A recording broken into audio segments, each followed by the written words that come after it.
10 जून 2015 market में news आती है Rakesh Jhunjhunwala the big bull Surana solar company के 2,50,000 शेयर बाय कर चुके हैं, जिसके बाद मार्केट में सुराना सोलर्स के शेयर्स को बाय करने के लिए अफरा तफरी मच जाती है। और ऐसा होना भी था। आखिरकार राकेश झुनझुनवाला इंडिया के one of the biggest investor the big bull ने उस स्टॉक में अपने पैसे लगाए हैं। कुछ तो कंपनी में बड़ा होने वाला होगा।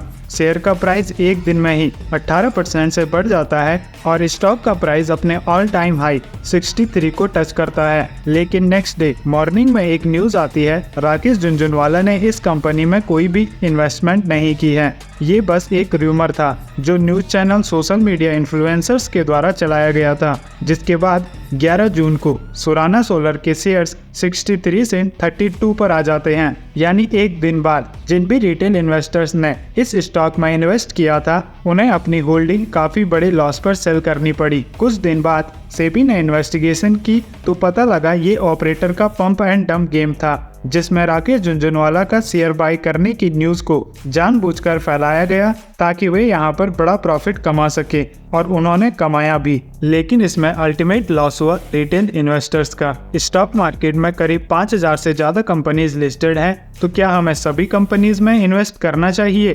क्या हम किसी भी कंपनी में ट्रेड कर सकते हैं? तो इसका आंसर है नहीं। चाहे हम इंट्राडे ट्रेडिंग की बात करें, स्विंग ट्रेडिंग की बात करें या फिर इन्वेस्टिंग की, हमें लिमिटेड कंपनीज में ही ट्रेड करना चाहिए, जो कि 5,000 कंपनीज में से 100 से 200 ही होती हैं। इसके पीछे का पहला रीजन है, कई कंपनीज ऐसी होती हैं अगर आप उनमें ट्रेड करने जाओगे तो हो सकता है एक बार बाई करने के बाद वॉल्यूम कम होने के कारण आप अपनी होल्डिंग को सेल ही ना कर पाओ। ये बेसिक चीज आपको भी पता होगी। जब आप अपने शेयर्स को बेच रहे हो तो डेफिनेटली दूसरी साइड कोई उन शेयर्स को खरीद रहा होगा। लेकिन अगर किसी कंपनी के स्टॉक्स के बायर ही ना हो तो आपकी उसमें ट्रैप होने के मैक्सिमम चांस होते हैं। दूसरा रीजन, ऑपरेटर्स डर्टी गेम। जैसा कि हमने स्टार्टिंग में एक एग्जांपल से समझा किस प्रकार से ऑपरेटर्स किसी कंपनी के स्टॉक को पंप एंड डंप करते हैं, तो उससे बचने के लिए आपको सेलेक्टिव स्टॉक्स में ही अपनी ट्रेडिंग करनी है, जिन स्टॉक्स में ऑपरेटर के लिए कोई बड़ा गेम करना पॉसिबल ही ना हो।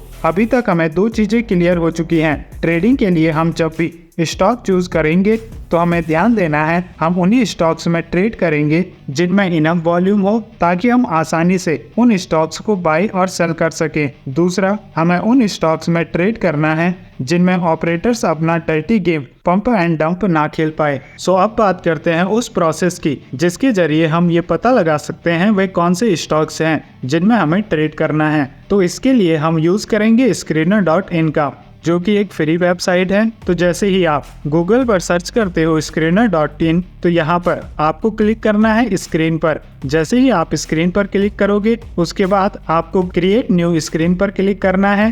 देन आपको यहाँ पर क्वेरी रन करनी है, मार्केट कैपिटलाइजेशन ग्रेटर देन 5,000। आपको करोड़ लिखने की जरूरत नहीं है, वो वेबसाइट में डिफॉल्ट इसको 5,000 करोड़ के रूप में समझेगा। इसके बाद एंड जैसे ही आप लिखोगे कर्सर खुद ब खुद ही नीचे आ जाएगा। यहाँ पर आपको लिखना है वॉल्यूम, जो कि ग्रेटर देन 5 लाख। इसके बाद जब आप रन दिस क्वेरी पर क्लिक करते हो तो आपको यहाँ पर 368 स्टॉक्स मिल जाते हैं। यानी 5,000 कंपनीज में से ये 368 कंपनीज ऐसी हैं जहां पर हाई वॉल्यूम है, क्योंकि ये वॉल्यूम 5 लाख से ज़्यादा है। तो आप आसानी से यहाँ पर बाय भी कर सकते हो और सेल भी कर सकते हो। और क्योंकि हमने उन्हीं कंपनीज को यहाँ पर सेलेक्ट किया है जिनका मार्केट साइज 5,000 करोड़ से ज़्यादा का है, तो किसी भी ऑपरेटर के लिए इन कंपनीज में पंप एंड डंप करने की जो पॉसिबिलिटी है वो बहुत कम हो जाती है। तो इंट्राडे के लिए आप इन 368 स्टॉक्स का यूज कर सकते हो। इसके बाद आपको अपनी इंट्राडे स्ट्रेटेजी यूज करनी है, जिसकी बेस पर आपको ट्रेड बाय एंड सेल करना है। तो जब भी आप इंट्राडे ट्रेडिंग करने के लिए जाओगे तो आपको इन 368 स्टॉक्स से ही अपनी इंट्राडे ट्रेडिंग करनी है। हालांकि इंट्राडे ट्रेडिंग के लिए आप इन 368 स्टॉक्स का यूज कर सकते हो, लेकिन जब हम बात करते हैं स्विंग ट्रेडिंग की या फिर इन्वेस्टिंग की, तो वहाँ पर आपको कंपनी को फंडामेंटली भी चेक करना होता है, जिसके लिए हम allfilterscreener.in पर यूज करेंगे। तो अगर आपको स्विंग ट्रेडिंग के लिए या फिर इन्वेस्टिंग के लिए स्टॉक्स को चूज करना है तो उसके लिए जो हम फिल्टर यूज करेंगे, पहला फिल्टर है मार्केट कैप, जो कि 1000 करोड़ से ज्यादा का होना चाहिए। अगेन जब हमने इंट्राडे की बात की तो वहां पर जो हमारा मार्केट कैप था वो 5000 करोड़ से ज्यादा का था। लेकिन जब हम बात करते हैं स्विंग ट्रेडिंग की तो कई सारी ऐसी कंपनीज भी होती हैं जो फंडामेंटली काफी ज्यादा स्ट्रांग होती हैं, लेकिन उनका मार्केट साइज कम होता है। इसीलिए हम यहाँ पर जो फिल्टर रखेंगे वो 1000 करोड़ का रखेंगे, यानी जो हमारा मार्केट कैप है वो 1000 करोड़ से ज्यादा का होना चाहिए। दूसरा फिल्टर एंड लिखने के बाद आपको लिखना है वॉल्यूम, जो कि 1 लाख से ज्यादा होना चाहिए। इंट्राडे में आपको उसी दिन बाय भी करना होता है और उसी दिन सेल भी करना होता है, इसीलिए आपको ज्यादा वॉल्यूम की जरूरत होती है। तो वहां पर हमने 5 लाख का यूज किया था। लेकिन स्विंग ट्रेडिंग या फिर इन्वेस्टिंग में आपको same day buy and sell नहीं करना होता, तो आपके लिए 1 लाख का वॉल्यूम भी इनफ है, क्योंकि यहाँ पर जो आपका टाइम पीरियड है वो ज्यादा होता है। एंड लिखने के बाद हम लिखेंगे डेब्ट टू इक्विटी, जो कि कम होना चाहिए 0.25 से, यानी जिस भी कंपनी में आप इन्वेस्ट कर रहे हो उसका जो डेब्ट है वो कंपनी के अर्निंग का 25% से कम होना चाहिए। एंड लिखने के बाद अब हम लिखेंगे return on capital employed, Saurabh Mukherjee का favourite ratio ROCE, return on capital employed, ये कंपनी के लिए 20% से ज्यादा का होना चाहिए, इसीलिए ग्रेटर देन 20%। एंड लिखने के बाद नेक्स्ट हम फिल्टर जो यूज करेंगे वो है नेट प्रॉफिट, इसे हम रखेंगे ग्रेटर देन 100 करोड़।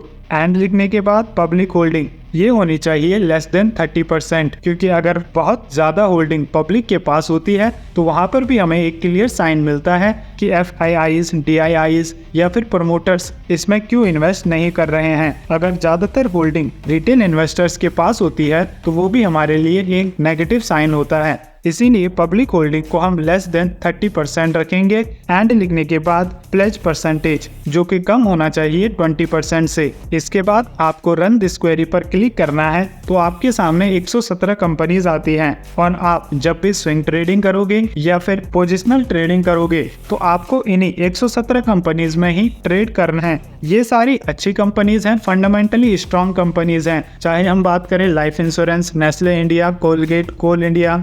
यहाँ से आप नेक्स्ट पेज पर भी जा सकते हो और यहाँ पर एशियन पेंट्स, L&T टेक्नोलॉजी, ये सारी फंडामेंटली स्ट्रॉन्ग कंपनीज हैं जिसमें आप एक लंबे टाइम पीरियड के लिए स्विंग ट्रेडिंग या फिर इन्वेस्टिंग कर सकते हो। किसी भी कंपनी को फंडामेंटली चेक करने के लिए जिन जिन रेशियो का यूज हम कर सकते हैं उन सभी रेशियोज का यूज हमने यहाँ पर किया है, चाहे हम बात करें डेब्ट to equity ratio, return on capital employed, net profit, public holding, plus percentage. इन्हीं के बेसिस पर हम ये चेक करते हैं कि कोई कंपनी फंडामेंटली कितनी स्ट्रांग है। लेकिन यहाँ पर आपको केवल एक प्रॉब्लम देखने को मिलेगी कि जब आप इन स्टॉक्स को चेक करोगे तो इनमें कोई भी बैंकिंग कंपनी नहीं होगी। इसका रीजन है डेब्ट टू इक्विटी रेशियो, क्योंकि जब भी हम बात करते हैं बैंक्स की, पब्लिक जो पैसा बैंक में जमा करवाती है बैंक के लिए वो बोरोड मनी होता है, यानी एक डेब्ट, इसीलिए बैंक का डेब्ट टू इक्विटी रेशियो हाई होता है, चाहे हम किसी भी बैंक की बात क्यों ना करें। और ROCE, return on capital employed, भी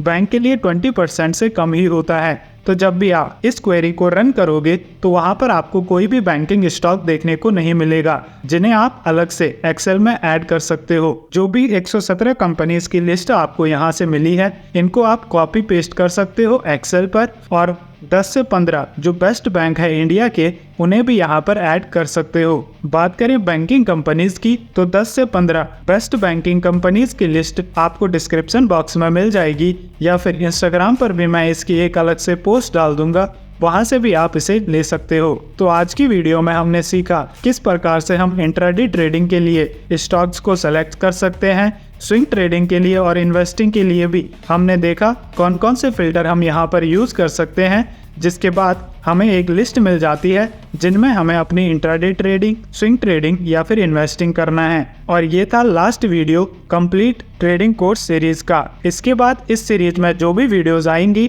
वो आपकी क्वेरीज के बेस पर आएंगे। अगर आपको कहीं पर भी प्रॉब्लम होती है तो आप इस व्हाट्सएप नंबर पर हमें मैसेज कर सकते हो या फिर कमेंट बॉक्स में लिख सकते हो। उन टॉपिक्स को हम आने वाली वीडियोस में कवर करेंगे। इसके अलावा अगर आप हमारे चैनल पर पहली बार ये वीडियो देख रहे हो तो कंप्लीट प्लेलिस्ट की लिंक आपको डिस्क्रिप्शन बॉक्स में मिल जाएगी और इस सीरीज की पहली वीडियो को आप देख सकते हो यहाँ पर क्लिक करके, जहाँ से हमने इस कंप्लीट सीरीज की शुरुआत की थी। उम्मीद करता हूँ इस कंप्लीट सीरीज से आपको काफी कुछ सीखने को मिला होगा और आपने पेपर ट्रेडिंग में इन स्ट्रेटेजीज का यूज भी किया होगा। इसके अलावा आपको ट्रेडिंग करने के दौरान कौन कौन सी प्रॉब्लम्स होती हैं उन्हें आप कमेंट बॉक्स में लिख सकते हो और इस चैनल से जुड़ने के लिए वीडियो को लाइक करें, चैनल को सब्सक्राइब करने के बाद उसके सामने वाला बेल आइकन जरूर से हिट करें।